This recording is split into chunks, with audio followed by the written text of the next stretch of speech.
How do some of the actions that you do affect Aiden's morality? Yeah, so basically, it's more about the player's morality than Aiden's morality in this game. Aiden is not a great, he's not a good guy, but he's not a bad guy. He's somewhere in the middle, and the player is going to define where it falls in the middle. So when the player comes up to a situation, he's the one making the choices. Will he intervene? Will he not intervene? Will he use extreme means through his powerful tools, or will he restrain himself not to have collateral damage within the city? So he's the one making this choice, and ultimately it's going to be reflected back to him. I mean, the medias are going to report on his actions within the city, the citizens are going to start talking about it, but ultimately it's the player who's making those calls, it's not the character, so we think that's important. What separates Aiden from other anti-heroes? Well, I think there's a lot of things. First off, is the fact that the player is the one in control of what Aiden does. So yes, we have a storyline, but most of his actions are based on the player's objective, what he wants to do. Does he want to intervene in someone else's problem? He sees a crime, does he want to stop it from happening? So he's a vigilante, but he's not an ideal vigilante, because at the start of things, he does things for himself. He's on a quest to stop people who hurt him, who've hurt people close to him. So he's almost on a vengeance quest. But then he starts seeing all those people in trouble within the city, and he goes out of his way to help them, and then he becomes obsessed with surveillance. If you can pry into everybody's secret, if you can always know what people are doing behind closed doors, it's hard to stop watching them, stop watching what's happening in the city. So he's a twisted kind of man, and he's really not either a good guy or a bad guy. What excites you for gamers to see and do in Watch Dogs?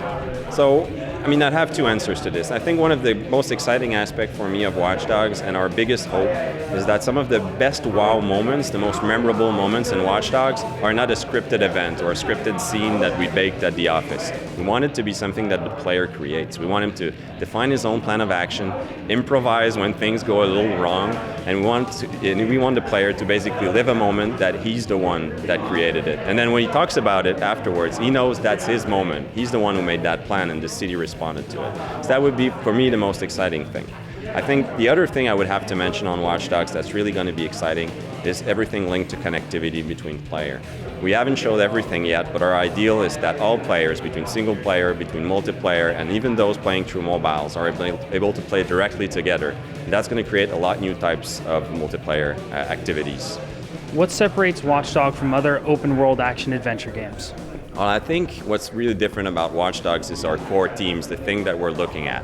We're looking at hacking, we're looking at connectivity and technology that is close to us, that relates to us, that we can make plans with because it's not military technology, it's stuff that surrounds us in our cities.